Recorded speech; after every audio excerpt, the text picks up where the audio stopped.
स्वागत है आप सभी का संज्ञान कॉन्सेप्ट जीके पर। आज का हमारा टॉपिक है वैदिक सिविलाइजेशन, वैदिक सभ्यता। इसमें हम जानेंगे वैदिक सभ्यता के बारे में, किस तरह सिंधु सभ्यता का पतन हुआ और वैदिक सभ्यता अस्तित्व में आई। इसको हम दो भागों से जानेंगे, ऋग्वैदिक काल, ऋग्वैदिक पीरियड एंड लेटर वैदिक पीरियड। तो आइए हम इस टॉपिक को शुरू करते हैं। दोस्तों, जैसे कि हमने पिछली वीडियो में पढ़ा, सिंधु घाटी सभ्यता के बारे में। एक विकसित सभ्यता थी, नगरीय सभ्यता थी, नगरों का एक अच्छा क्रमबद्ध विकास हुआ, जल प्रणाली अच्छी थी। उसी सभ्यता के पश्चात वो सभ्यता जब अपने विलीन हुई, अपने अंतिम समझ पर आई, उसका पतन हुआ, तो उस कहते हैं कि उसी सभ्यता के खंडर पर, उसी सभ्यता के ऊपर जो नई सभ्यता का विकास हुआ, उसे वैदिक सभ्यता कहा जाता है। तो ये सिंधु सभ्यता के पश्चात हुआ। सिंधु सभ्यता के पश्चात जिस सभ्यता का विकास हुआ है वो वैदिक सभ्यता है। इसके पश्चात ये क्रम आगे बढ़ा तो ये वैदिक सभ्यता का विकास हुआ। आर्य, अब इसका ज्ञान हमें, जो वैदिक सभ्यता है, वैदिक सभ्यता को आर्य सभ्यता भी कहा जाता है। इसी वैदिक सभ्यता को आर्य सभ्यता भी कहते हैं। कहते हैं कि आर्यों के आने से ही इस सभ्यता का विकास हुआ है। आर्य सभ्यता का ज्ञान हमें वेदों से होता है। जो आर्य सभ्यता है इसका ज्ञान हमें वेदों से होता है, और इस सभ्यता को जानने का सबसे प्रमुख स्रोत जो हमें मिला है साक्ष्य के तौर पर, हम ऋग्वेद को मानते हैं। ऋग्वेद जो सबसे पुराना वेद है, ये वैदिक सभ्यता को जानने का प्रमुख स्रोत है। हम अभी आपको दिखाएंगे कि कैसे ऋग्वेद में लिखा हुआ है कि आर्यों का निवास स्थान कहाँ था, कहाँ से ये शुरू हुए। कुछ विद्वान कहते हैं कि जो आर्य थे, आर्यों ने ही जो वैदिक, जो सिंधु घाटी सभ्यता थी, उनको ध्वस्त कर दिया, और उनके खंडर पर जो है इस सभ्यता का विकास हुआ। लेकिन अभी इसके कोई ठोस कारण नहीं मिले हैं, ना ही कोई साक्ष्य मिल पाए हैं। एक ही साक्ष्य है, वो ऋग्वेद है, जो साहित्यिक साक्ष्य में है। इसमें इस सभ्यता के बारे में जानकारी है, इसलिए इसको बहुत प्रमुख माना जा सकता है। जो वैदिक सभ्यता है, ये भारत की एक प्राचीन सभ्यता है। ये प्राचीन सभ्यता है। इस काल में वेदों की रचना हुई है, और इसी काल में जो है वेदों की रचना हुई है। इसी काल में वेदों की रचना हुई है, इसलिए वेद सबसे महत्वपूर्ण हो जाते हैं इस सभ्यता या इस काल की जानकारी के बारे में। वैदिक संस्कृति जो थी उसके निर्माता आर्य थे। आर्य शब्द का जो उल्लेख होता है, आर्य का मतलब मानते हैं कि आर्य जो है, आर्य कहा जाता था, इसका मतलब होता था कि ये श्रेष्ठ, उत्तम, अभिजात जो वर्ग होते थे उनको आर्य कहा जाता था। जो उत्तम अभिजात वर्ग होते थे उनको आर्य कहा जाता था। मैक्स मूलर विद्वान थे, उन्होंने कहा कि आर्य का आशय जो है श्रेष्ठ जाति से किया जाता था और आर्यों की भाषा जो है संस्कृत थी। जो आर्यों की भाषा थी, आर्यों की भाषा संस्कृत थी। जैसे कि आप देखेंगे वेदों की भाषा भी संस्कृत, वेद संस्कृत भाषा में लिखे गए। इनको हम पढ़ने की सुविधा से, यानी कि अध्ययन की, जब इनका अध्ययन की सुविधा से इस सभ्यता को या इस काल को दो भागों में बांट दिया जाता है। एक तो होता है ऋग्वैदिक काल। ऋग्वैदिक काल 1500 से 1000 ईस्वी पूर्व में माना जाता है। उसके बाद उत्तर वैदिक काल आता है जो 1000 से 600 ईस्वी पूर्व माना जाता है। इसका विभाजन केवल अध्ययन की दृष्टि से किया गया है।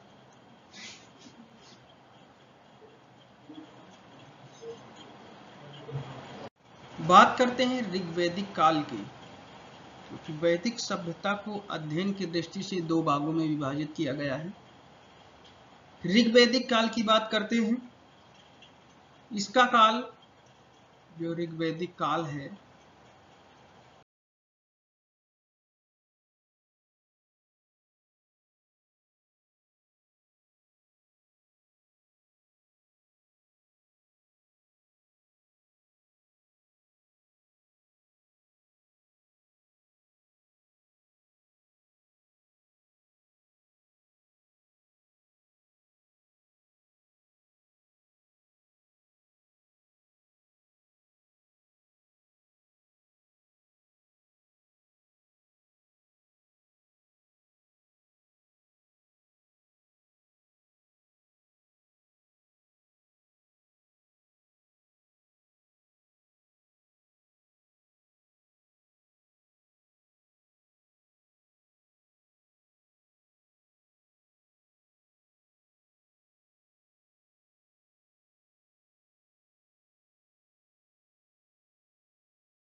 एशिया माइनर है।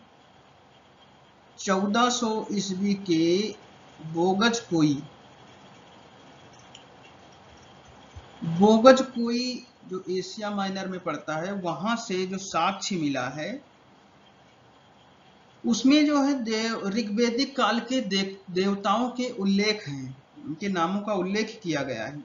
जिसमें इंद्र, आपसे एग्जाम में पूछा जा सकता है कि बोगज कोई अभिलेख में ऋग्वैदिक काल के किन देवताओं का उल्लेख मिला है, तो उसमें इंद्र का मिला है।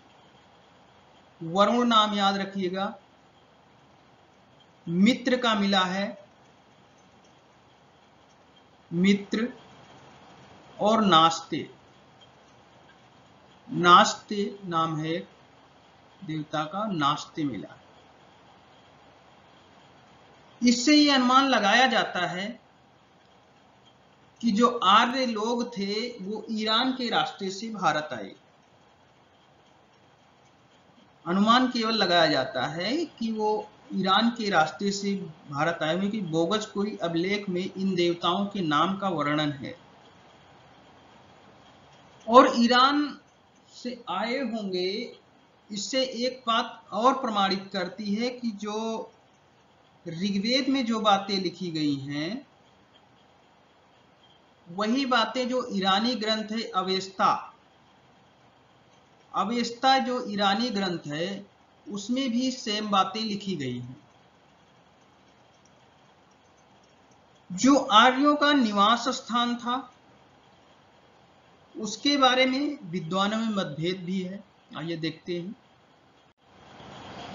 अब देखिए, ये एक ऋग्वेद जो साक्ष्य बताता है, यहां से जो साक्ष्य लिए गए हैं कि यहां पर इनका स्थान था, निवास स्थान था, जैसे लिखा हुआ अभित्वा सिंधो शिशुमिद्ने मात्रो वास्रा वर संति पैसेव धेनवा राजेन ध्रुवानेश त्वमिस्तो चो यदा सामग्रे प्रवता मिनक्षसी।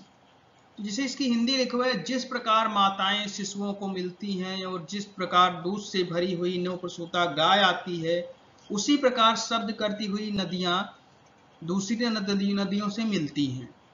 युद्ध करने वाले राजा के समान जब इसमें मिली नदियों के आगे रहती है और बाढ़ आती है, दोनों तटों को भी बहाती है। और जैसे इसमें गंगा का वर्णन भी आया है, इमं में गंगे यमुने सरस्वती सुतुद्री इष्टोतम सचिता परुषणया असिक्ना मरुद्र विद्ये वितस्तया जीर किए श्रोणहा सुमोर्पया। तो इसमें यह भी कहा गया है कि ये कोई व्यक्तिवाचक नाम नहीं है, और नदियों के बारे में, जिससे कि नदियों में के बारे में कहा गया है, आर्यों के बारे में बताया गया है कि वो इन नदियों के क्षेत्रों के निवासी थे, ऐसा ऋग्वेद में कहा गया है। बात करते हैं कि आर्यों के मूल निवास के बारे में। इसमें कई विद्वानों ने अपनी अपनी राय दी है। मैक्स मूलर साहब ने कहा है कि जो आर्य हैं वो मध्य एशिया के निवासी थे। मैक्स मूलर साहब ने कहा कि जो आर्य हैं वो मध्य एशिया, जो बैक्टीरिया के वहां से आए थे। बाल गंगाधर ने कहा कि ये दक्षिणी ध्रुव से आए थे। अविनाश चंद्र दास ने कहा कि ये सप्त सैंधव प्रदेश से आए थे। सप्त सैंधव प्रदेश यानी 7 नदियों का जो स्थान है वहां से आए थे। जो 7 नदियां हैं, सिंधु और उसकी सहायक जो 7 नदियां हैं सिंधु के आसपास की, वहां से आए थे। ये डॉक्टर अविनाश चंद्र दास का कहना है। दयानंद सरस्वती ने कहा कि नहीं, ये तो तिब्बत से आए थे। नेहरिंग और प्रोफेसर गार्डन चाइल्ड्स जो थे, उन्होंने कहा कि ये दक्षिणी रूस से आए थे। गंगानाथ झा ने कहा, इन्होंने अपना मत दिया कि ये ब्रह्मर्षि देश से आए थे। गाइल्स महोदय थे, उन्होंने हंगरी और डैन्यूब नदी घाटी से कहा। और प्रोफेसर पेंका थे, उन्होंने कहा कि जर्मनी के मैदानी भाग से आए थे। लेकिन क्योंकि जो आर्य थे उनके कुछ साक्ष्य ईरान से भी मिलते हैं, मध्य एशिया में भी कुछ उनके साक्ष्य मिले हैं, तो इसलिए अधिकांश विद्वान जो है मैक्स मूलर के मत से सहमत हैं कि जो आर्य थे वो मध्य एशिया के निवासी थे। जो आर्य थे वो मध्य एशिया के निवासी थे। बात करते हैं कि आर्यों का विस्तार कहां तक था। तो इनका विस्तार जैसे कि आप देख रहे हैं, जहां पे दिख रहा है गंगा यमुना का जो यहाँ संगम होता है, यहां से लेकर के और ये पूरा उत्तरी क्षेत्र, ये आर्यों का यहां तक विस्तार था। इसकी जो जानकारी है हमें, जैसे कि अभी हमने ऋग्वेद के श्लोक पढ़े थे, देखा कि ऋग्वेद में किस तरह नदियों का उल्लेख मिला है, तो इनके विस्तार की जानकारी हमें ऋग्वेद से ही मिलती है। विस्तार की जानकारी ऋग्वेद से मिलती है। ऋग्वेद से मिलती है। और ऋग्वेद में जो है इनके निवास स्थान के लिए जो है सप्त सैंधव क्षेत्र का उल्लेख किया गया है। सप्त सैंधव क्षेत्र, सप्त सिंधु क्षेत्र। सप्त सिंधु क्षेत्र का उल्लेख किया गया है। सप्त सिंधु का मतलब क्या है? सप्त सिंधु का मतलब ये 7 जो नदियां हैं, जैसे कि ये हैं नदियां जो 7 लिखी हुई हैं, वितस्ता, अस्किनी, इसी के हैं सिंधु,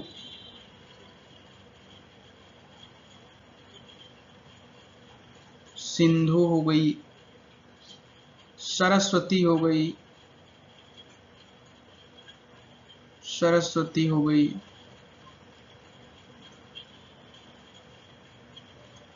सुतुद्री, सतलज कहा जाता था, सुतुद्री हो गई, और विपाशा हो गई, परुषणी हो गई,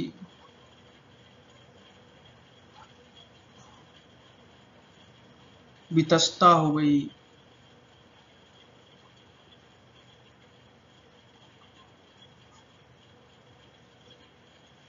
और अस्किनी।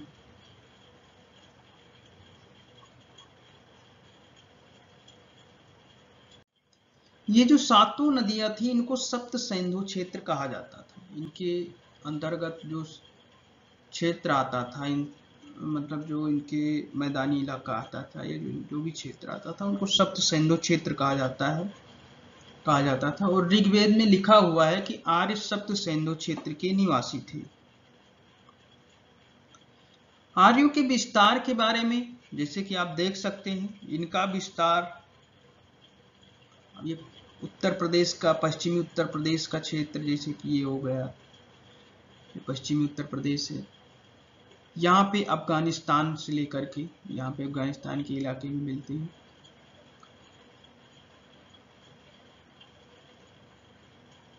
पंजाब प्रांत पूरा है। सतलज से यमुना तक का क्षेत्र ब्रह्मवर्त कहलाता है। सतलज नदी, जो सतलज नदी है और वो यमुना तक का जो भी क्षेत्र था, यहाँ तक का क्षेत्र जो है ब्रह्मवर्त, लिखा ब्रह्मवर्त कहलाता था। ब्रह्मवर्त। मनु स्मृति में सरस्वती और द्रस्वती नदियों के क्षेत्र को ब्रह्मवर्त कहा गया है। इसे ऋग्वेद सभ्यता का केंद्र कहा जाता है। यानी सरस्वती और द्रस्वती, सरस्वती और द्रस्वती जो नदियां थी, इनके बीच के क्षेत्र को ब्रह्मवर्त कहा गया है। ब्रह्मवर्त।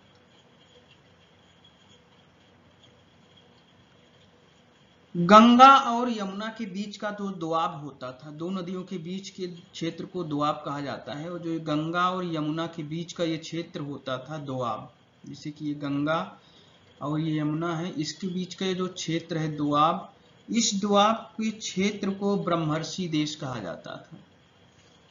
ब्रह्मर्षि देश कहा जाता था इसे। गंगा और यमुना के जो दोआब क्षेत्र हैं उसे ब्रह्मर्षि देश कहा जाता था। लेकिन धीरे धीरे जब आर्यों ने इस पूरे इलाके पर कब्जा कर लिया, ये जो उत्तरी क्षेत्र है आपको दिख रहा है, ये इस पे ये उत्तरी क्षेत्र, ये तो पश्चिमी क्षेत्र है, ये उत्तरी क्षेत्र, तो इसे आर्यावर्त कहा गया। जब पूरा कब्जा हो गया इनको तो इन्हें आर्यावर्त कहा गया।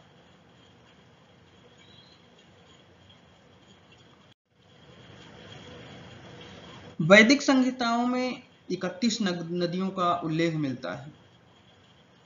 वैदिक संहिताओं में, जो वैदिक संहिताएं हैं, वैदिक संहिताओं में 31 नदियों का उल्लेख मिलता है। 31 नदियों का उल्लेख है, जिसमें से 25 नदियों का उल्लेख केवल ऋग्वेद में है। ऋग्वेद में जो है, ऋग्वेद में 25 नदियों का उल्लेख है। 25 नदियों का उल्लेख है ऋग्वेद में। ऋग्वेद में 25 नदियों का उल्लेख है। ऋग्वेद के जो नदी सूक्त है, जैसे अभी हमने दिखाया था आपको ऋग्वेद के सूक्तों में, उसमें 21 नदियों का वर्णन किया गया है।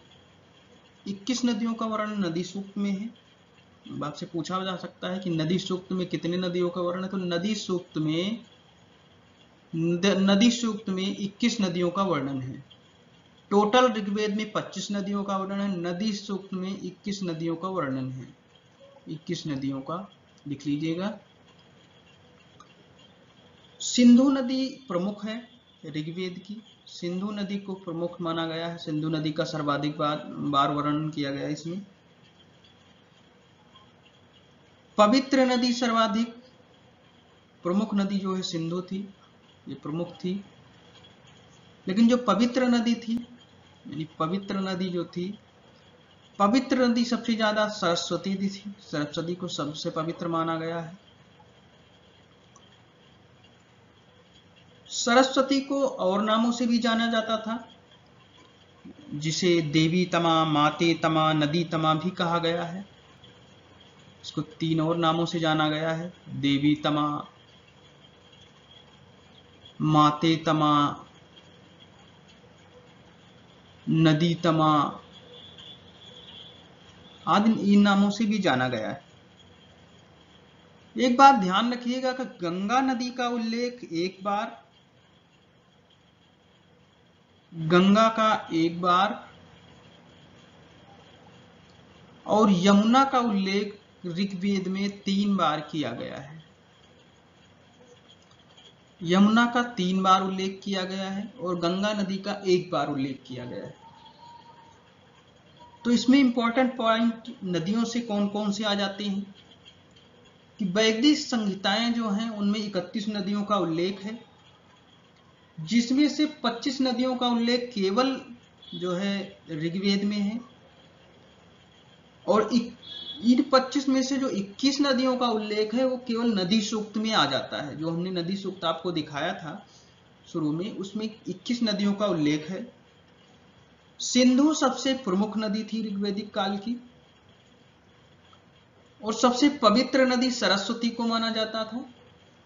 सरस्वती को अन्य नामों से पुकारा जाता था, जैसे देवी तमा, माते तमा, नदी तमा। ऋग्वेद में गंगा नदी का 1 बार और यमुना नदी का 3 बार उल्लेख मिला है। जो हिमालय पर्वत है, ये जो हिमालय पर्वत है, ये इसकी एक चोटी मुंजवत का भी उल्लेख किया गया है। मुंजवत इसकी एक चोटी थी, ये इस मुंजवत चोटी का ऋग्वेद में उल्लेख किया गया है, इसका ऋग्वेद में उल्लेख किया गया है। जानते हैं कि ऋग्वेद की जो नदियां थी वो अभी विद्यमान हैं। अगर विद्यमान हैं तो उनके वर्तमान में वो किस नाम से जानी जाती हैं। ऋग्वैदिक काल की नदियों की बात करते हैं तो इनके प्राचीन नाम और वर्तमान में आधुनिक नाम क्या हैं इनके। जो परुष्णी नदी थी उसको रावी कहा जाता है वर्तमान में। सुतुद्री नदी सतलज, अस्किनी को चेनाब, वितस्ता को झेलम,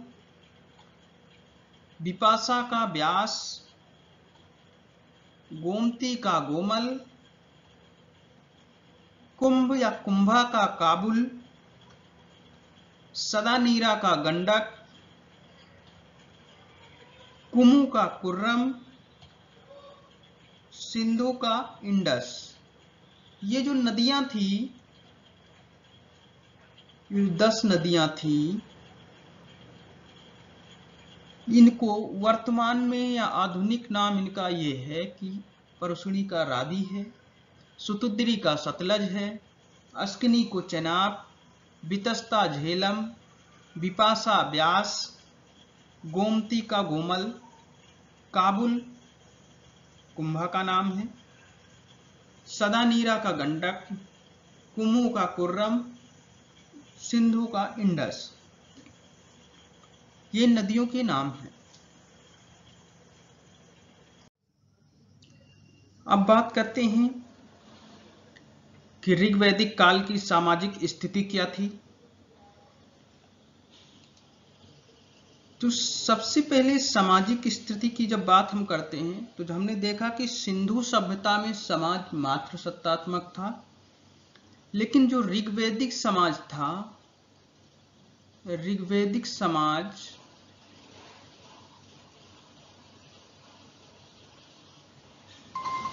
ये पितृसत्तात्मक समाज था।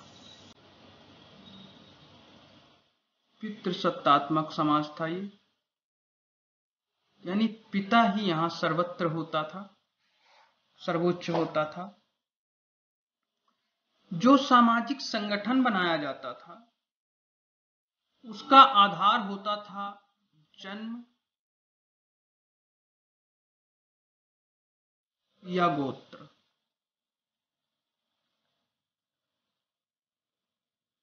सामाजिक संगठन का आधार जन्म या गोत्र होता था।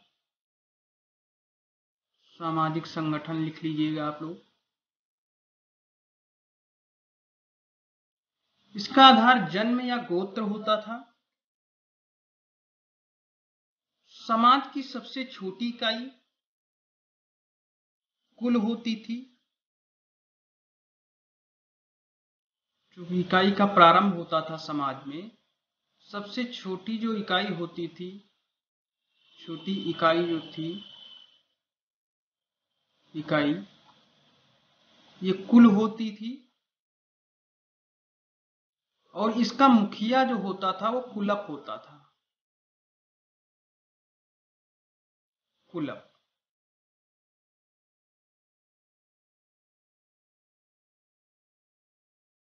ये सब ही नहीं है कि ये जो समाज था ये पितृसत्तात्मक था, स्त्रियों को कोई सम्मान प्राप्त नहीं था। स्त्रियों को भी एक यथोचित जो सम्मान था, उचित सम्मान प्राप्त था। इस काल में संयुक्त परिवार की प्रथा थी। जो प्रथा प्रचलित थी वो संयुक्त परिवार की प्रथा प्रचलित थी। संयुक्त परिवार की प्रथा इस काल में प्रचलित थी।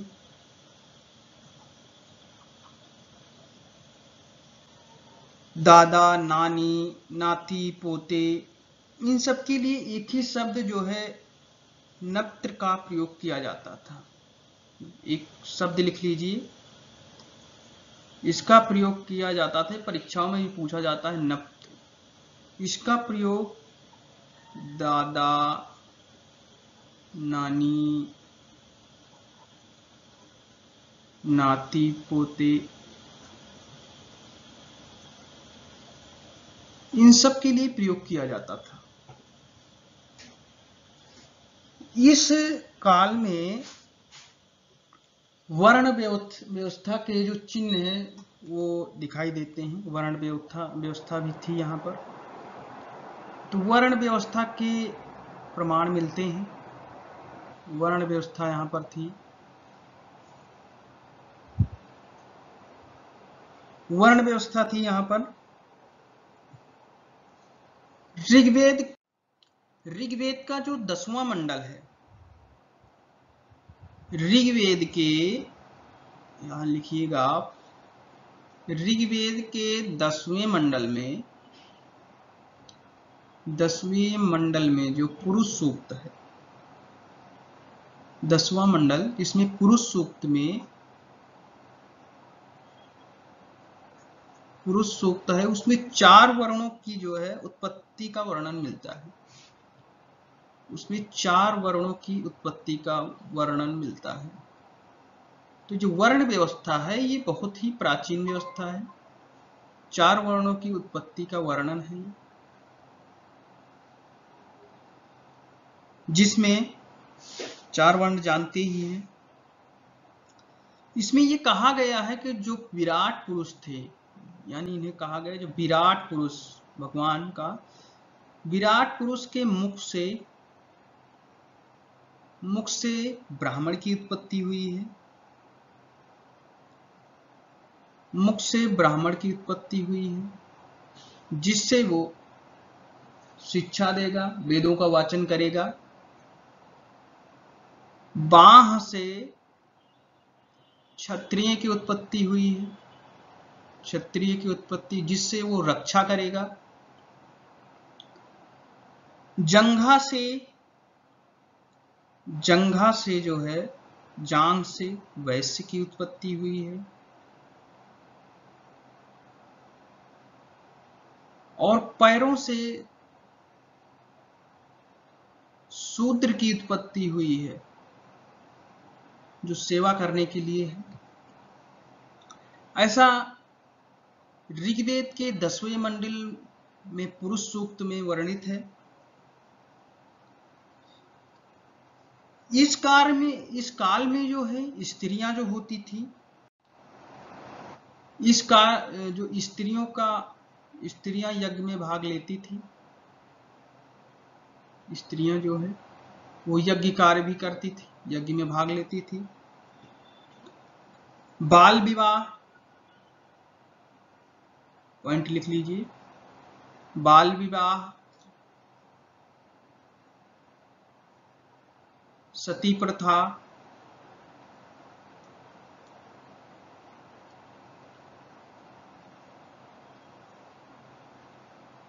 और पर्दा प्रथा,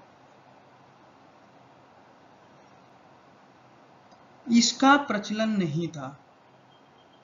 इन प्रथाओं का प्रचलन नहीं था, याद रखिएगा, इसका प्रचलन नहीं था।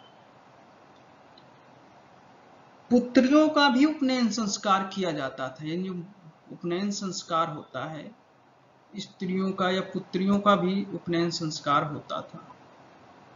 पुत्रियों का भी उपनयन संस्कार का भी उपनयन होता था।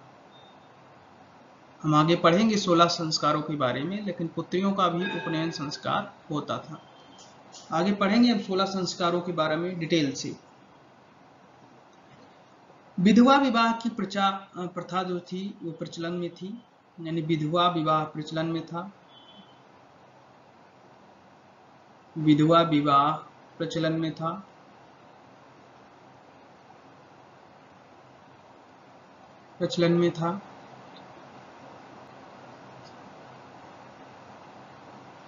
इस काल में एक पत्नीत्व विवाह प्रचलित था, यानी पुरुष जो है सामान्यतः एक ही पत्नी से विवाह करते थे। एक पत्नीत्व विवाह था, पुरुष एक ही पत्नी से विवाह करते थे। दहेज जैसी प्रथा का प्रचलन नहीं था।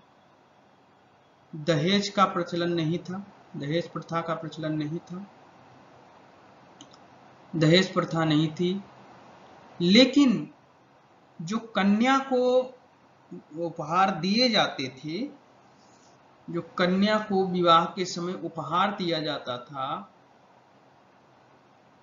कन्या को उपहार जो दिया जाता था उसे वाहतु कहा जाता था। वाहतु, एक तो ये होता है कि वर दहेज मांगता है तब उसको दिया जाता है दहेज, तब उसको जो लड़की पक्ष से दिया जाता है वो दहेज होता है। लेकिन उस समय कन्या को जो उपहार में दिया जाता था बिना मांगे, वर मांगता नहीं था, वो केवल कन्या को दिया जाता था, उसको वाहतु शब्द कहा जाता था, वाहतु कहा जाता था। स्त्रियों की शिक्षा की बात करें अगर, तो शिक्षा स्त्रियों के लिए प्रचलित थी, स्त्रियां शिक्षा ग्रहण करती थी। इसका उल्लेख ऋग्वेद में मिलता है। ऋग्वेद में लोपामुद्रा, अपाला,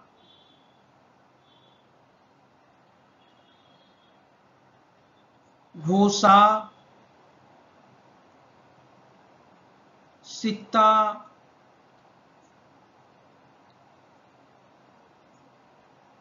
और विश्वारा जैसी स्त्रियों का वर्णन है।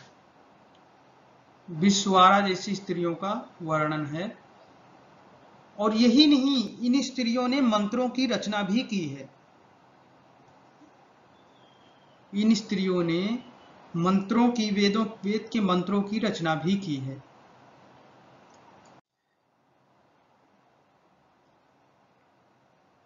एक और इम्पॉर्टेंट पॉइंट है कि जो स्त्रियां जो अविवाहित रहना चाहती थी,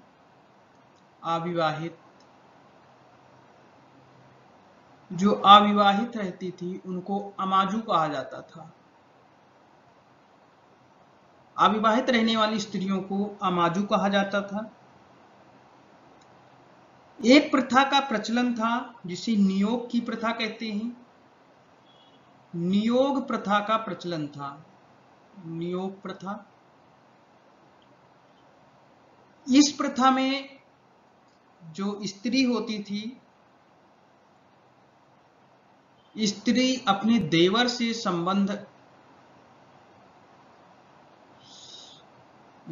संबंध स्थापित करती थी, वो भी पुत्र प्राप्ति के लिए संबंध स्थापित करती थी, पुत्र प्राप्ति के लिए कर सकती थी।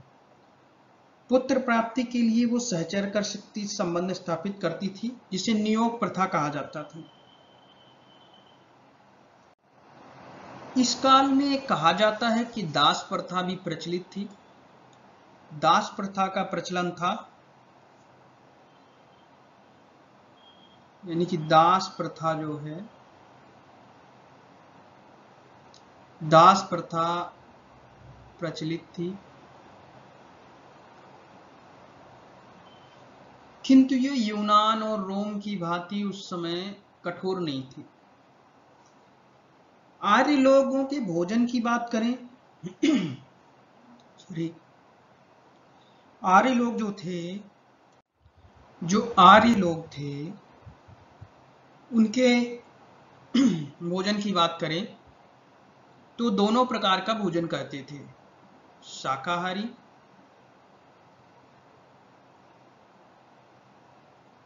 और मांसाहारी। मांसाहारी दोनों प्रकार का ये भोजन करते थे। सोम और सुरा का प्रचलन था। यहाँ पे सोम एक पेय पदार्थ होता था। सोम व सुरा का प्रचलन था। सोम एक पेय पदार्थ होता था, कहते हैं एनर्जिक ड्रिंक होती थी। सुरा मद्यपान, इसका प्रचलन था। आर्य लोगों के वस्त्रों की बात करें तो ये वस्त्र जो पहनते थे, वस्त्र ये सूती, ऊनी और ये चर्म के वस्त्र पहनते थे, चमड़े के।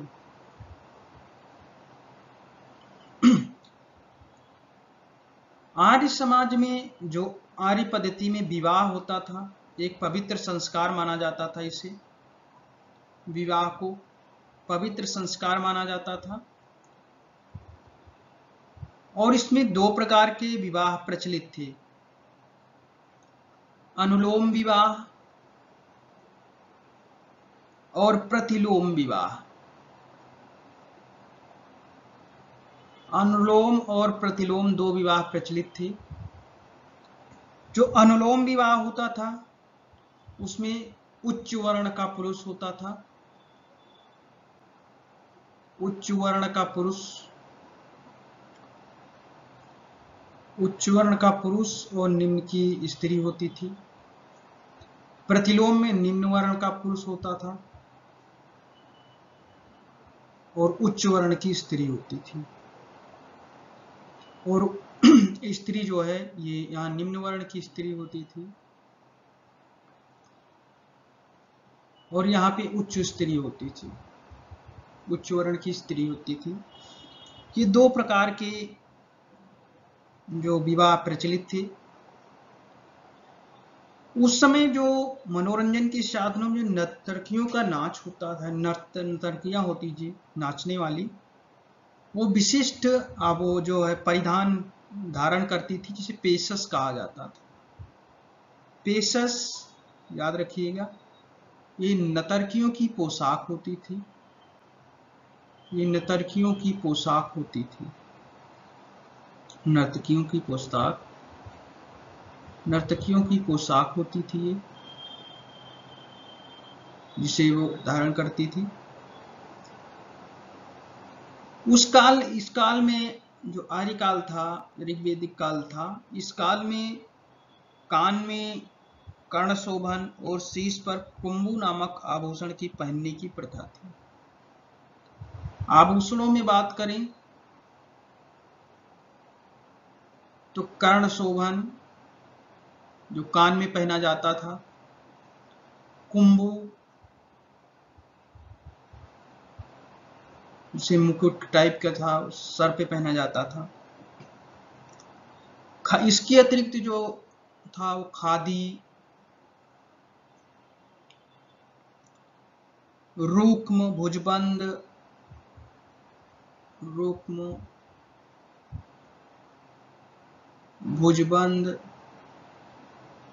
केऊर, नुपुर,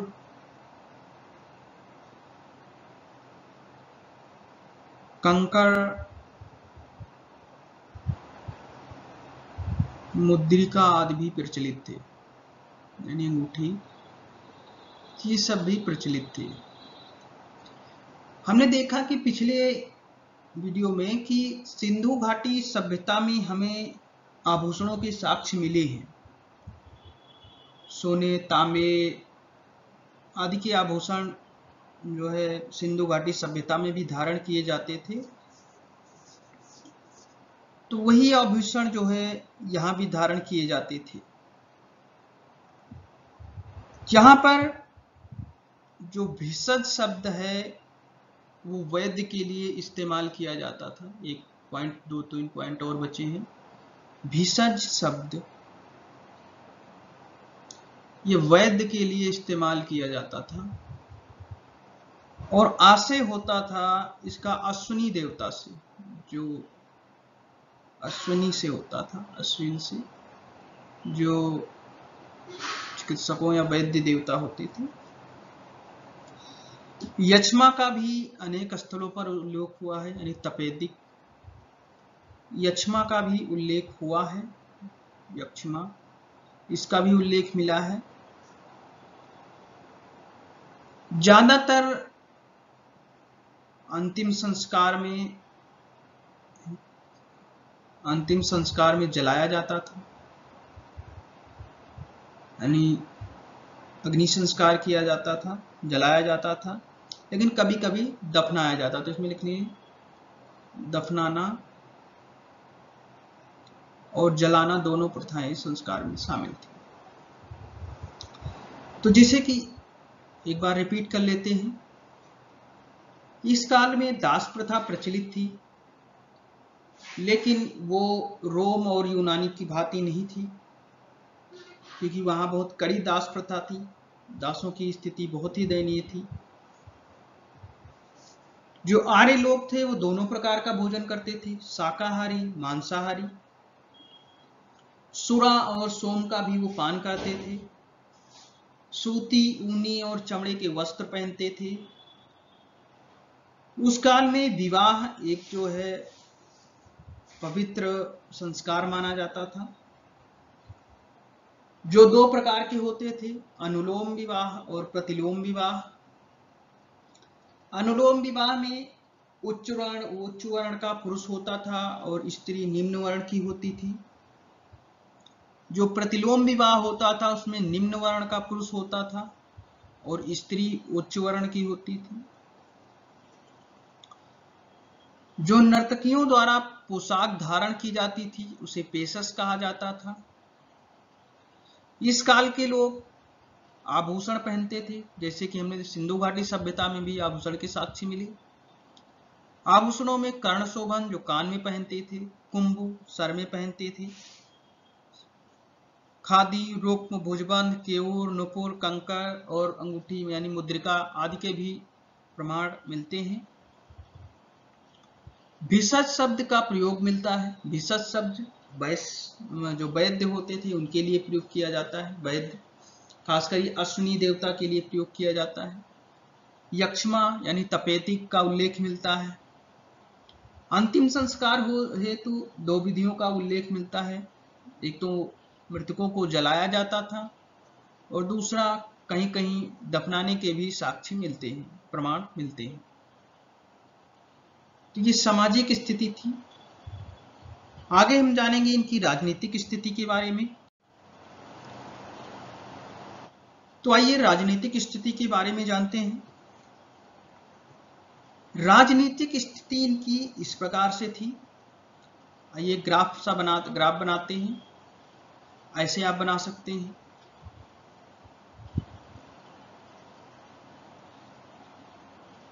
यहां पर टॉप पे राजा होता था,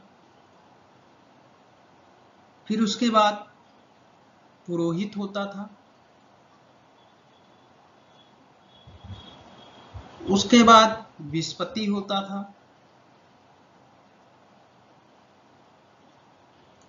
उसके बाद में ग्रामणी होता था, फिर कुलप का नंबर आता था। यानी कुलप सबसे नीचे होता था और राजा सबसे शीर्ष पर होता था, क्योंकि ऋग्वैदिक समाज जो था वो कबीलाई व्यवस्था पर आधारित था। व्यवस्था जो थी यहाँ की राजनीतिक व्यवस्था में ये कबीलाई थी, कबीलों के रूप में थी।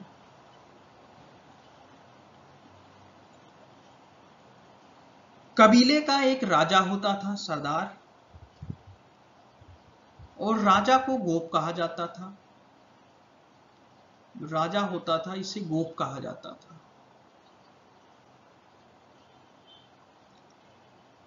आर्यों को पंचजन कहा जाता था। इनको पंचजन भी कहा जाता था। जो आर्य होते थे, आर्यों को पंचजन कहा जाता था। पंचजन कहा जाता था। अब ये पंचजन किस लिए कहा जाता था? क्योंकि इनके 5 कबीले होते थे। पंचजन कहा जाता था इनके 5 कबीलों के कारण, जिसमें अनु, इन कबीलों के नाम, द्रुहु,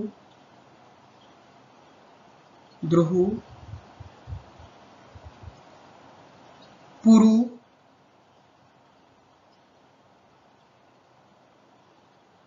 तुर्वस और यदु, ये 5 कबीले होते थे, इसलिए इनको 5 पंचजन कहा जाता था। राज्य का मूल आधार परिवार था। जैसे कि हमने कहा कि कुलप कहा जाता था, ये परिवार का मुखिया होता था। परिवार का मुखिया होता था कुलप।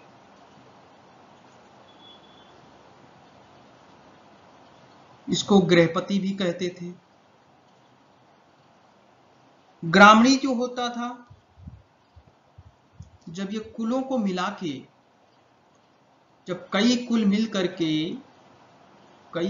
करके जब ग्राम का निर्माण करते थे, तो ये ग्राम का जो मुखिया होता था उसे ग्रामणी कहा जाता था। अनेक ग्राम मिल करके, फिर ये कई ग्राम मिल जाते थे। कई ग्राम जब मिल करके यहां पर विष का निर्माण करते थे। जब ये विष का निर्माण करते थे तो इसके प्रमुख को विस्पति कहा जाता था। फिर विष इकट्ठे होते थे। विष इकट्ठे होकर के जब विष, कई विषों को मिला करके जब विष इकट्ठे होते थे तो यहां पे एक विस्पति बनता था, जन बनाते थे। यहां कई विष इकट्ठा होकर जन बनाते थे, तो ये जन को जनपति कहा जाता था। जनपति। तो हमने देखा कि पहले कुलप, जब कई कुलप मिल गए आपस में, कई कुल मिल गए, तो ग्राम का निर्माण हुआ। कुल के बाद ग्राम का निर्माण हुआ। फिर कई ग्राम मिले तो विष का निर्माण हो गया। और जब कई विष मिले तो जन का निर्माण हो गया। और जब जन इकट्ठा हुए तो राज्य का निर्माण हो गया। तो इस तरह कुल का प्रमुख, ये हटा देना है, कुल का प्रमुख हो गया कुलप, ग्राम का प्रमुख ग्रामणी हो गया, विष का प्रमुख विषपति हो गया, जन का प्रमुख जनपति हो गया, और जब सभी इकट्ठे होकर राज्य में बनते थे तो इसका प्रमुख राजा होता था।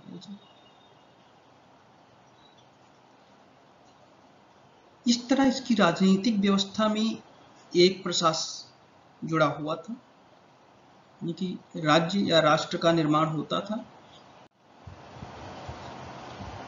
इसी से संबंधित एक 10 राज्य युग है, 10 राज्य युद्ध, 10 राज्य युद्ध, 10 राज्य युद्ध का संबंध 10 राजाओं से है। 10 राजाओं में 5 आर्य थे और 5 अनार्य थे। 5 आर्य और 5 अनार्य, इनके बीच में युद्ध हुआ था। इसी में भारतवंश के राजा सुदास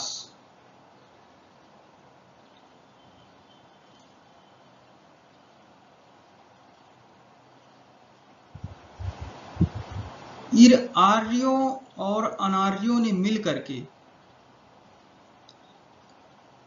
इन आर्यों और अनार्यों ने मिलकर के सुदास से युद्ध किया, जो भरत कबीले के राजा थे। भरत वंश जो है, सुदास, ये सुदास थे कौन? ये भरत कबीले से संबंधित थे, जिन भरत कबीले से, इनसे युद्ध किया जिसमें इनकी विजय हुई। सुदास की विजय होती है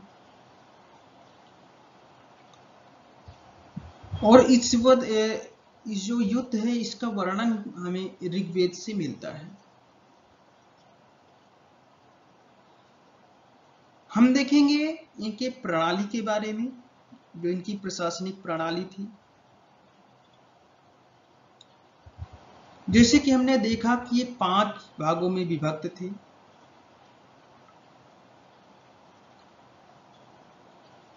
पहले कुल मिले, कुलों ने मिलकर के ग्राम बनाया,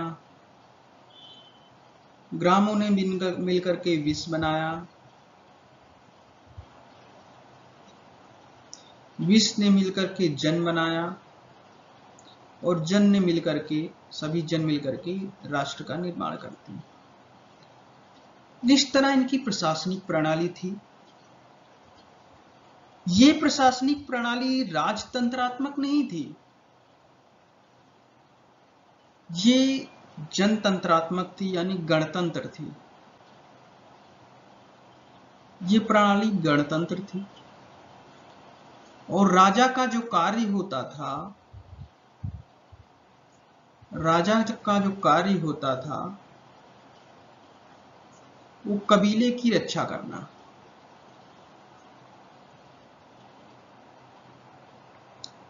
कबीले की रक्षा करना इसका प्रमुख कार्य होता था राजा का।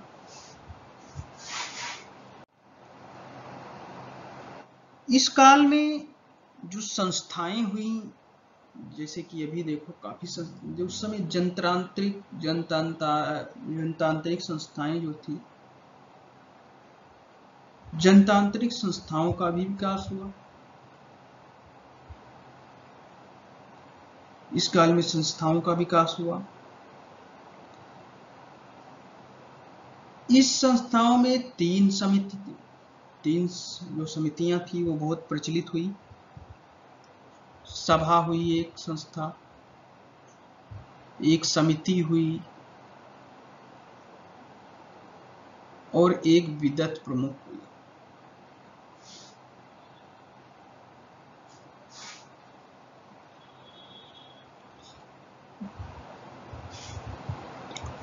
अब ये किस लिए हुई? इन संस्थाओं में राजनीतिक, सामाजिक और धार्मिक जो है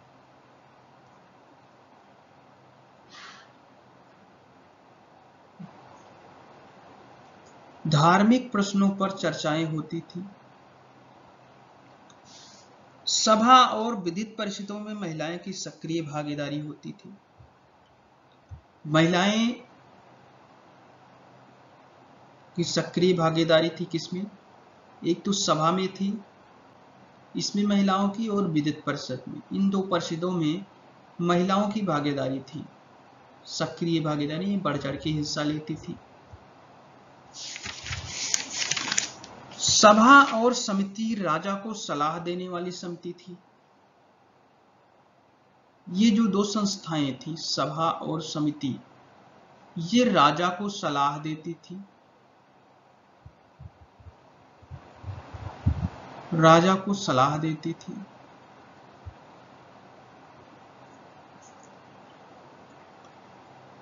जबकि जो समिति होती थी, अब इस सभा में श्रेष्ठ लोग होते थे, बड़े लोग, जो राजघराने के भी लोग होते, राज परिवार से संबंधित लोग भी थे इसमें। और जो समिति होती थी ये सामान्य जनता थी, सामान्य जन जो होते थे उनकी संस्था थी। विदित प्रमुख जो थी ये विद्वानों की थी। समिति द्वारा ही ये जो सामान्य जन की संस्था थी ये राजनीतिक निर्णय लेती थी, राजनीतिक निर्णय करती थी। इससे अनुमान लगाया जाता है कि यहाँ की प्रणाली जनतंत्रात्मक थी, गणतंत्र थी। राजनीतिक निर्णय में हुआ क्या क्या होता था, जैसे कि राजा को हटाना हो, उसको नियुक्त करना हो, ये संस्था थी। विदत आर्यों की प्राचीन संस्था थी। राजा जो राजा होता था वो भूमि का स्वामी नहीं होता था। राजा भूमि का स्वामी नहीं होता था। भूमि का स्वामी नहीं होता था ये। भूमि का जो स्वामित्व होता था वो जनता पर निर्भर करता था।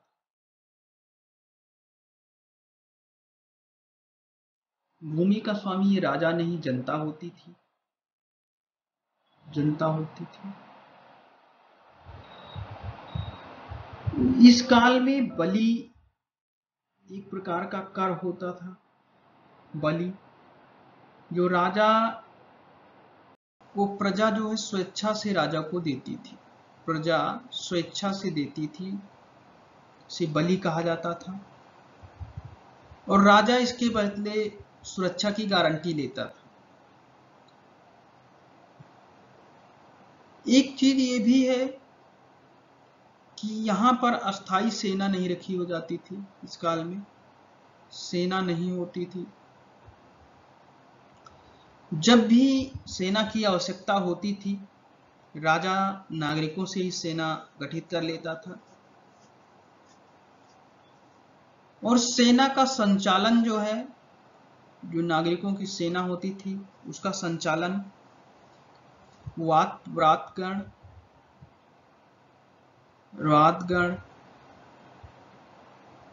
ग्राम और सर्ध नाम से जो टोलियां बनाई जाती थी ये टोलियां जो है इस सेना का संचालन करती थी। अस्थायी सेना होती नहीं थी। युद्ध के समय या जब भी सेना की आवश्यकता हो रक्षा के समय, तो इन्हीं में से टोलियों का गठन कर लिया जाता था, सेनाओं का। उसमें उसी में टोलियां बना दी जाती थी और वो जो टोलियां होती थी वही टोलियां सेना का संचालन करती थी। ऋग्वेद में राजा को यहां लिख दिए गोप्ता जनस्य कहा गया है। गोप्ता जनस्य कहा गया है, जिसके मतलब होता है कबीले का रक्षक,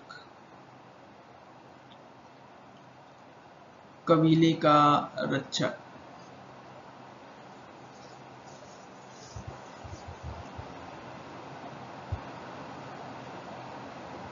उसके अलावा राजा को पूरा भेदता भी कहा गया है, यानी नगरों पर विजय पाने वाला। अब हम आर्थिक स्थिति की बात करते हैं ऋग्वैदिक काल में, उनकी अर्थव्यवस्था कैसे चलती थी। ऋग्वैदिक समाज जो है, जो ऋग्वैदिक काल था, वो आर्यों की संस्कृति का कार्य था, लेकिन उनकी आर्यों की संस्कृति उस समय ग्रामीण थी और कबीलाई थी, यानी कि इनकी ग्रामीण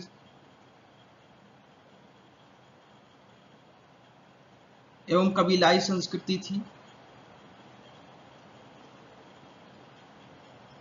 ग्रामीण एवं कबीलाई संस्कृति थी। पशुपालन इनका प्राथमिक पेशा था और कृषि इनका द्वितीयक पेशा था। तो पहला पेशा इनका पशुपालन का था, प्राथमिक था ये पशुपालन।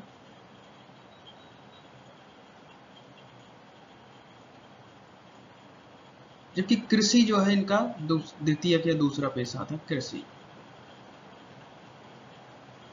सबसे प्रमुख जो पशु था, सबसे प्रमुख पशु वो गाय को मानते थे। सबसे प्रमुख पशु गाय थी। गाय को ये सबसे प्रमुख पशु मानते थे, काऊ को।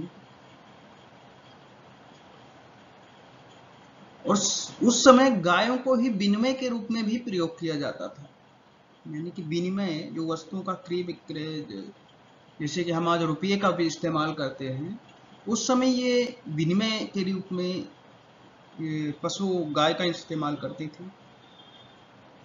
जो इनकी ज्यादातर लड़ाइयां होती थी वो गाय को लेकर ही होती थी। जैसे कि आजकल जो है पैसों को लेकर लड़ाइयां होती हैं, उस समय गाय को लेकर ज्यादा लड़ाइयां होती थी। गाय को अष्टकर्णी कहा गया है। गाय को अष्टकर्णी कहा गया है, अष्टकर्णी।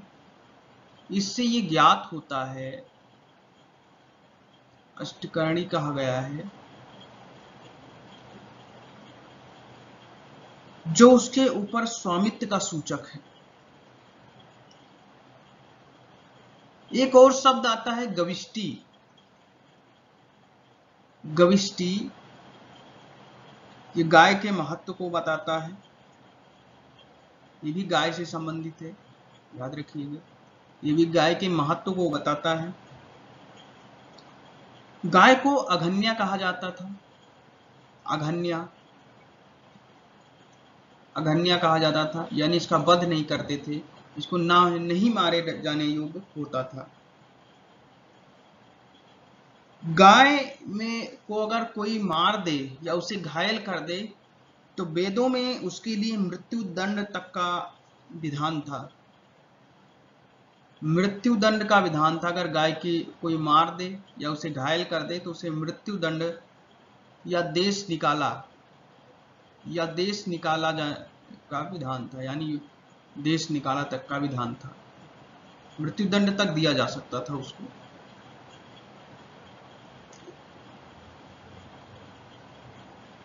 जो पड़ी नामक व्यापारी होते थे, पड़ी, ये पशुओं की चोरी के लिए ये कुख्यात थे। ये पशुओं की चोरी किया करते थे। एक तरह से इन्हें पशु चोर भी कहा जा सकता है, लेकिन पड़ी नामक व्यापारी होते थे, ये उठा के बेच देते थे, विनिमय कर देते थे उस समय। पुत्री जो होती थी वही गाय को दुहती थी। गाय को दुहने का कार्य जो है, जो दुहती थी गाय को, वो पुत्री दुहती थी, इसलिए पुत्री को दुहिता कहा जाता था, दुहिता, क्योंकि वही गाय को दुहती थी। आर्य समाज का सबसे एक और अति महत्वपूर्ण उपयोगी पशु था घोड़ा। घोड़ा आर्य समाज का उपयोगी पशु था। घोड़ा उपयोगी पशु था आर्य समाज का।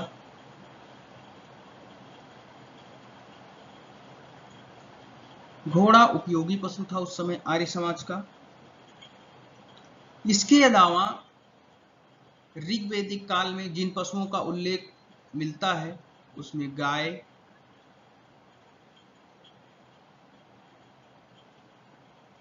गाय के अलावा बैल, भैंस, बकरी, बैल, भैंस, बकरी, ऊंट आदि पशु थे। ऊंट का भी उल्लेख मिलता है। ऊंट और आदि पशु होते थे। ऋग्वेद के चौथे मंडल में कृषि व्यवस्था का वर्णन है, कृषि संबंधी कार्य का वर्णन है ऋग्वेद के चौथे मंडल में, याद रखिएगा। किस मंडल में पूछा जाता है, किस मंडल में, ऋग्वेद के किस मंडल में कृषि के कार्यों का उल्लेख है? तो ऋग्वेद के चौथे मंडल में कृषि कार्यों का उल्लेख है। चौथे मंडल में कृषि कार्यों का उल्लेख है। कृषि कार्यों का उल्लेख किया गया है। इसमें एक अनाज का उल्लेख जो आया है उसे यव कहा जाता है। यव का उल्लेख आया है जिसका मतलब होता है जौ। कृषि के महत्व से संबंधित 3 ही शब्द मिलते हैं ऋग्वेद में। एक तो है उर्दर, धान्य और संपत्ति।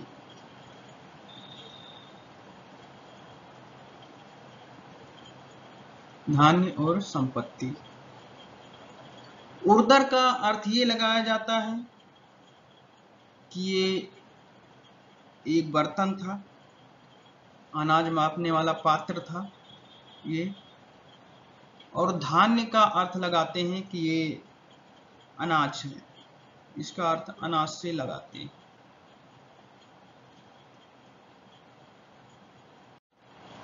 जो व्यापारी होते थे, व्यापार का जो कार्य होता था वो पड़ी लोग करते थे। व्यापार का कार्य करने वाले उन्हें पड़ी कहा जाता था। पड़ी लोग व्यापार करते थे। और जो भी व्यापार होता था वो विनिमय द्वारा होता था। हमने देखा कि विनिमय के साधन के रूप में गाय का इस्तेमाल किया जाता था। लेकिन गाय के अलावा जिन चीजों का इस्तेमाल होता था व्यापार में, विनिमय में गाय के अलावा जिन चीजों का इस्तेमाल होता था, एक तो गाय हो गई, दूसरा उस समय का उपयोगी पशु था घोड़ा, घोड़े का इस्तेमाल होता था। उसके अलावा निष्क का भी उल्लेख मिलता है। निष्क, ध्यान रखिएगा, निष्क का उल्लेख मिलता है ऋग्वेदिक काल में। निष्क को भी विनिमय के रूप में इस्तेमाल किया जाता था। निष्क संभवतः ये सोने का टुकड़ा होता था या आभूषण होता था, मुद्रा होती, स्वर्ण से संबंधित था, याद रखिएगा। एक वेकनाट शब्द का प्रयोग होता है। वेकनाट ये सूदखोर होते थे। ये सूदखोर होते थे, पैसे जो ब्याज सूद पर देते थे, ब्याज पर देते थे। और ये बहुत अधिक ब्याज वसूला करते थे। इस काल में जो शिल्पकारों का उल्लेख हुआ है उनमें, यानी कि ऋग्वेद में जिनका जिनका उल्लेख हुआ है, ये देखिए उसमें बढ़ई, रथकार, बुनकर,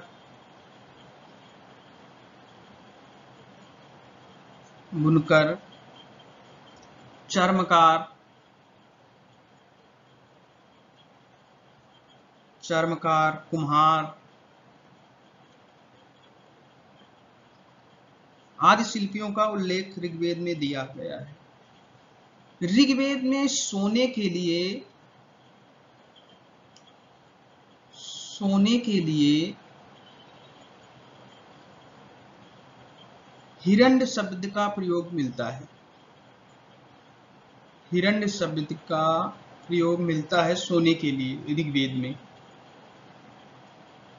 कपास का उल्लेख कहीं नहीं किया गया है, याद रखिएगा कि ऋग्वेद में कपास का उल्लेख नहीं किया गया है। कपास का उल्लेख नहीं है।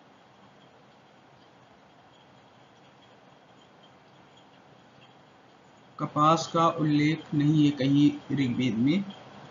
ये चीजें आपसे अगर पूछी जाए कि ऋग्वेद में किस चीज का उल्लेख नहीं है, तो ये ध्यान रखिएगा, अगर आपके ऑप्शन में आता है तो कपास का उल्लेख नहीं है। अष्टकर्णी, जैसे कि हमने ऊपर देखा कि अष्टकर्णी जो है वो गाय को कहा जाता था, और इससे ये संभव होता है कि ऋग्वैदिक आर्यों को संभवतः उस समय अंकों की जानकारी थी। एक इसमें और प्रयोग हुआ है अयस। जो अयस शब्द का प्रयोग हुआ है वो तांबे या कांसे के रूप में किया गया है। तांबे या कांसे के रूप में, तांबे या कांसे के रूप में अयस शब्द का प्रयोग हुआ है। और एक और इम्पोर्टेंट पॉइंट है कि इस काल के लोग लोहे से परिचित नहीं थे। इस काल के लोग लोहे से परिचित नहीं थे। लोहे से परिचित नहीं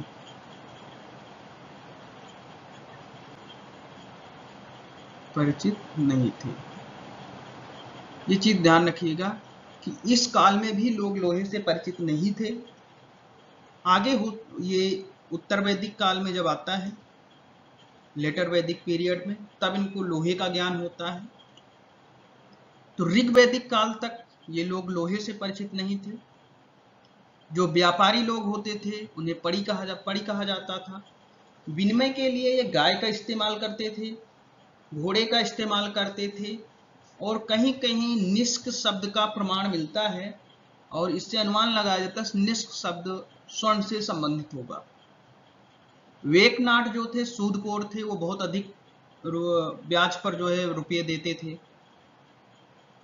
ऋग्वेद में बढ़ई, रथकार, बुनकर, चर्मकार, कुम्हार आदि शिल्पकारों का उल्लेख मिलता है। सोने को ऋग्वेद में हिरण्य कहा गया है। कपास का उल्लेख ऋग्वेद में कहीं नहीं मिलता है, और तांबे या कांसे को अयस कहा गया है। तो ये इंपॉर्टेंट फैक्ट्स है।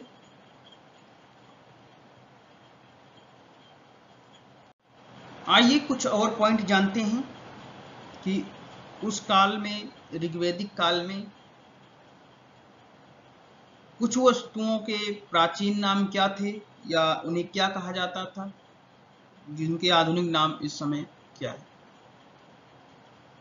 सबसे पहले उर्वरा शब्द का प्रयोग मिलता है। उर्वरा का मतलब था उपजाऊ भूमि। उर्वरा का संबंध उपजाऊ भूमि से था। लांगल सीर, लांगल या सीर, उसको हल से उसका प्रयोग किया जाता था, हल कहा जाता था उसे।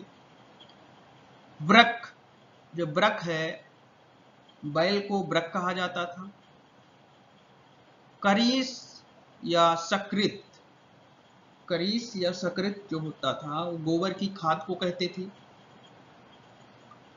सीता, सीता शब्द हल की बनी नालियां हो, जो हल से नालियां बनती थी जुताई के समय, उसे सीता कहा जाता था। कूप, कुएं, कुओं को जो कूप होता था उसे अवल कहा जाता था। कीवास, हलवाहा, जो हल जोतने वाले हलवाहे होते थे उनको कीवास कहा जाता था। बादल, बादल को परजन्य कहा जाता था। उर्दर, जो ऋग्वेद में प्रयोग शब्द है, उर्दर का मतलब होता था अनाज मापने वाला पात्र, जो बर्तन होता होगा एक अनाज मापने वाला। तक्षण बढ़ई से संबंधित था। भिषज वैद्य से संबंधित था, जो मुख्यतः अश्विन देवता के लिए प्रयोग किया जाता था। कुसीद, ऋण लेने व बलि देने की एक प्रथा थी जिसे कुसीद कहा जाता था। अनस, अनस शब्द बैलगाड़ी के लिए प्रयोग किया जाता था। तो ये कुछ इंपॉर्टेंट ऐसे शब्द थे जो ऋग्वैदिक काल में प्रयोग किए जाते थे। मूलतः संस्कृत के शब्द थे जिनका हिंदी अर्थ ये होता। तो ये ध्यान रखिएगा, परीक्षाओं में इसमें से हमेशा प्रश्न पूछे जाते आए हैं और पूछे जाते रहेंगे। बात करते हैं आर्यों के या ऋग्वैदिक आर्यों के धार्मिक स्थिति के बारे में। तो ऋग्वैदिक आर्य जो धार्मिक कर्मकांड करते थे वो अपने भौतिक सुखों के लिए करते थे, जिनमें पुत्र एवं पशु की प्राप्ति के लिए ये कार्य करते थे। आर्य बहुदेववादी थे, लेकिन फिर भी वो एकेश्वरवाद में विश्वास करते थे। तो इसमें कुछ पॉइंट लिखने वाले हैं कि ये भौतिक कर्मकांड जो था इनका, ये भौतिक सुख के लिए था। जो इनका कर्मकांड था, धार्मिक कर्मकांड, वो भौतिक सुखों के लिए था, भौतिक सुखों के लिए, जिसमें पुत्र एवं पशु की प्राप्ति एवं पुत्र एवं पशु की प्राप्ति। आर्य बहुदेववादी थे। लिखना है कि आर्य बहुदेववादी थे, लेकिन ये एकेश्वरवाद में विश्वास करते थे।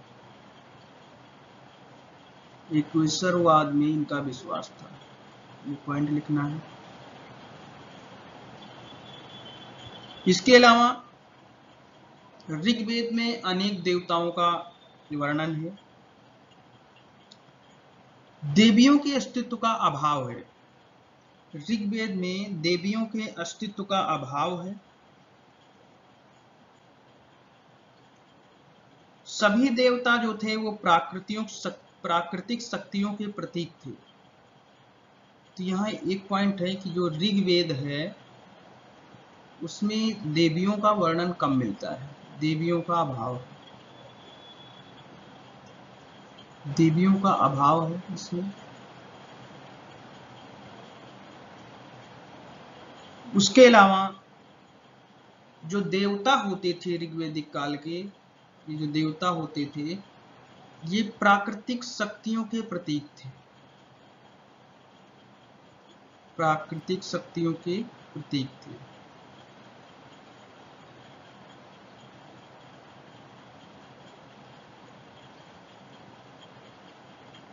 अब प्राकृतिक शक्तियां कौन कौन सी थी? उस समय प्राकृतिक शक्तियां 3 प्रकार की थी, जो प्राकृतिक देवताओं को मानते थे। आर्यों के देवताओं की उनको 3 श्रेणियों में माना गया था। आकाश के देवता,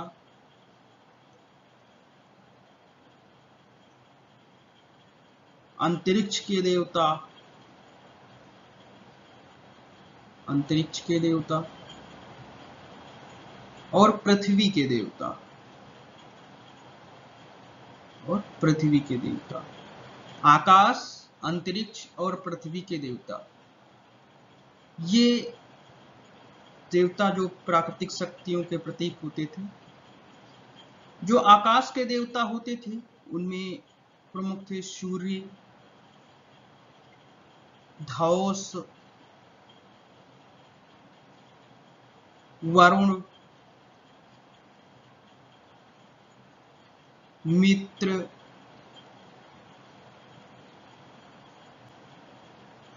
पूषण,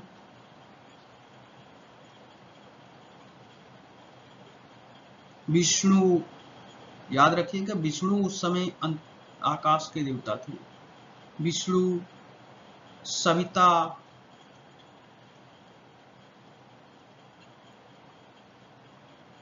उसके बाद आदित्य,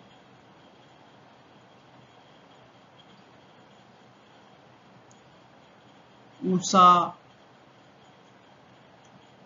अश्विन जो कि वैद्य जिसे कहा जाता था, अश्विन आदि देवता जो हैं ये आकाश के देवता थे।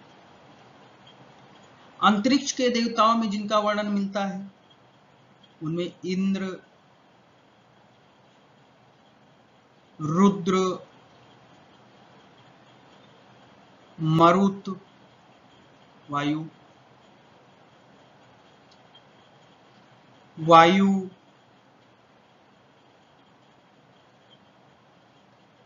पर्जन्य,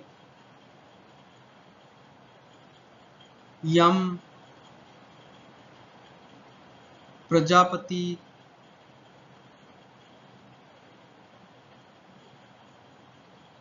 ये देवता अंतरिक्ष के देवता कहलाते थे। उसके अलावा अग्नि, सोम, पृथ्वी, बृहस्पति,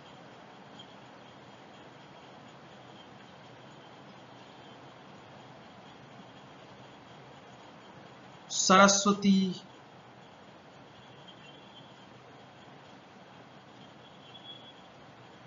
ये पृथ्वी के देवता होते थे। अग्नि पृथ्वी का देवता था। अग्नि को जो है मित्र, वो जैसे कि संबंधकर्ता माना गया है देव और जो देवताओं और मनुष्यों के बीच का संबंध करता है। सोम जो एक एनर्जी ड्रिंक होता था, या तो ऐसे जो देवता होते थे प्राकृतिक, जैसे कि प्रकृति को देवता मानते थे, ये प्राकृतिक शक्तियों के प्रतीक मानते थे। तो इस तरह इन्होंने इसे विभाजन कर रखा है। इसके अलावा क्योंकि इसका जो प्रमुख स्रोत है ऋग्वेद में, तो ऋग्वेद में जो इंद्र है, इंद्र को पुरंदर कहा गया है। ऋग्वेद में इंद्र को पुरंदर कहा गया है। ऋग्वेद के सबसे ज्यादा सूक्त जो हैं इंद्र को समर्पित हैं। लगभग इंद्र को जो 250 सूक्त, 250 सूक्त इंद्र को समर्पित हैं। इंद्र को जो है आर्यों का युद्ध नेता कहा जाता था। वर्षा, आंधी, तूफान का देवता माना गया है। इंद्र सबसे प्रमुख थे, ये याद रखिएगा। इन्हें आर्यों का युद्ध नेता, यानी कि इन्हें कोई युद्ध नेता,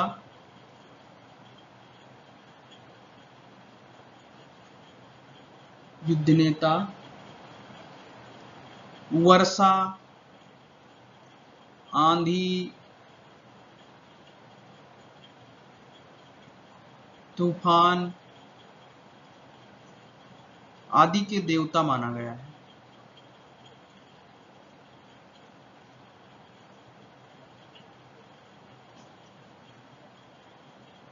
दूसरे जो महत्वपूर्ण देवता थे, पहले पे इंद्र हो गए, सेकंड पे जो महत्वपूर्ण थे वो अग्नि थे।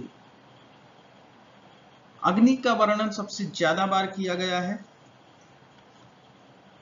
अग्नि को 200 सूक्त समर्पित किए गए हैं। 200 सूक्त अग्नि से संबंधित है। अग्नि का कार्य मनुष्य और देवताओं के बीच मध्यस्थता करना था। कार्य था मनुष्य और देवताओं के बीच मध्यस्थता। मनुष्य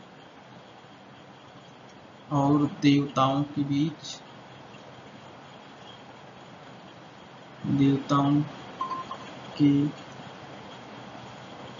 बीच मध्यस्थता। मनुष्य और देवताओं के बीच मध्यस्थता करना अग्नि का कार्य था। उनको 200 सूक्त समर्पित किए गए हैं। जो तीसरे देवता थे, तीसरे देवता के रूप में जो प्रमुख थे वो वरुण थे। वरुण को तीसरे देवता के रूप में प्रमुखता मिली है। इनके लिए 30 सूक्त समर्पित है। 30 सूक्त समर्पित है। वरुण को जलनिधि का देवता कहा गया। ये जलनिधि का प्रतिनिधित्व करते थे। वरुण को ये जल देवता थे, जल से संबंधित थे। इनको एक और नाम से पुकारा जाता है, ऋतस्य गोपा। याद रखिएगा, इनको ऋतस्य गोपा, ऋतस्य गोपा इस नाम से भी इनको पुकारा जाता है, कहा जाता है, ऋतस्य गोपा कहा जाता है। गायत्री मंत्र सविता को जो समर्पित गायत्री मंत्र, सविता देव है, सवित्र देवता, उनको जो गायत्री मंत्र समर्पित है, गायत्री मंत्र,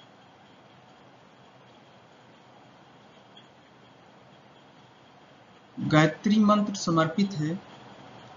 ये ऋग्वेद में तीसरे मंडल में है। इसका वर्णन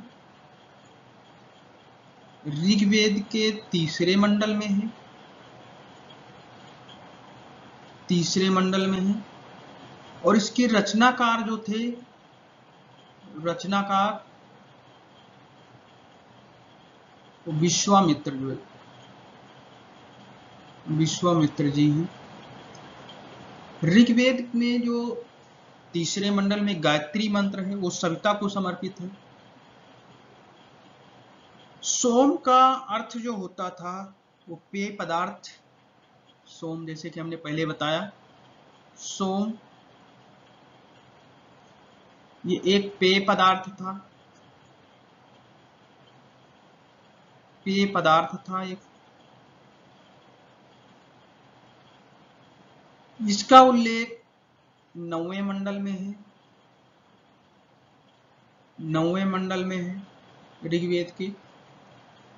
सोम का उल्लेख ऋग्वेद के 9वें मंडल में है।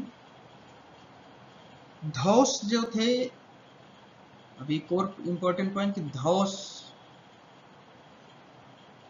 ये सबसे प्राचीन देवता थे ऋग्वेद में, सबसे प्राचीन, याद रखिएगा, सबसे प्राचीन देवता ऋग्वेद के धौस थे।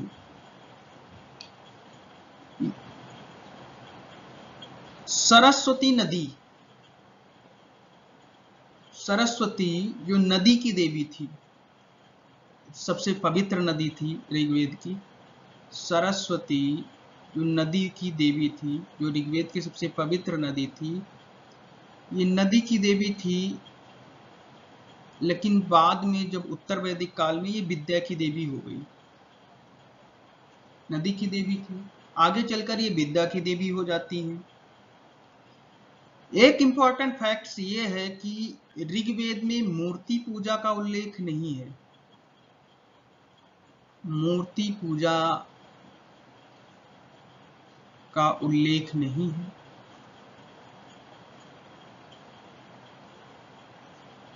मूर्ति पूजा के साक्ष्य नहीं मिले हैं। पूषण, हमने पढ़ा भी पूषण के बारे में कि जो आकाश के देवता थे। पूषण पशुओं के देवता माने जाते थे। ऋग्वैदिक काल में जो पोषण थे वो पशुओं के देवता थे, पशुओं के देवता थे, जो आगे चलकर उत्तर वैदिक काल में ये शूद्रों के देवता हो जाएंगे। इसी तरह रुद्र जो थे ये भगवान शंकर ने अनैतिक आचरण से संबंध माने जाते हैं। हालर जो थे, हालर ने इन्हें यूनानी देवता अपोलो के समान माना है। रुद्र को कभी कभी शिव और कल्याणकर कहा जाता है। हमने शुरू में बताया कि जो धार्मिक कर्मकांड थे उसका प्रमुख उद्देश्य था भौतिक सुखों की प्राप्ति, पुत्र और पशु, जैसे कि हमने पढ़ा। अरण्यानी एक प्रमुख शब्द है।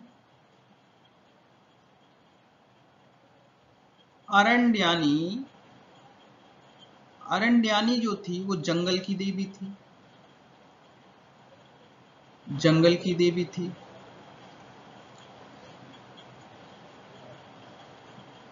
और एक इंपॉर्टेंट फैक्ट, जब हम एक ऋग्वेद, एक हम चारों